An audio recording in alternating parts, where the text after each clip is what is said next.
महाराष्ट्र राज्याचे माजी विरोधी पक्षनेते शिवसेना उद्धव बाळासाहेब ठाकरे पक्षाचे शिवसेनेचे नेते माननीय आदरणीय अंबादासजी दानवे साहेब यांना मागच्या 15 दिवसापासून संभाजीनगरमध्ये काही लोक त्यांना त्यांच्या परिवाराला सातत्यानं धमक्या देत आहेत आणि माहिती भेटली आम्हाला खात्रीला आहे की हे भाजपचे कार्यकर्ते आहेत। अंबादास दानवे साहेब हे मराठवाड्याचे सुपुत्र आहेत आणि त्यांना संधी मिळाल्यानंतर ते शिवसेनेचे जिल्हाप्रमुख, शिवसेनेचे नेते, महाराष्ट्र विधान परिषद विरोधी पक्षनेते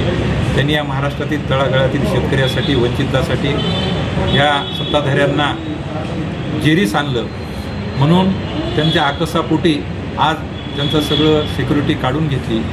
आणि त्यांचं संरक्षण काढून घेतल्यामुळं काही भाजपचेच कार्यकर्ते, काही समाजकंटक त्यांना, त्यांच्या परिवाराला धमक्या देत आहेत। शिवसेना नेते काही धमक्याला घाबरत नाहीत आणि एवढ्या प्रतिष्ठेच्या पदावर असलेल्या व्यक्तीला असं होतंय म्हणून शिवसेना जिल्हा परभणीच्या वतीने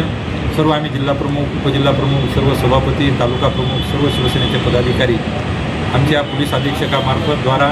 पोलीस महासंचालकाला आमच्या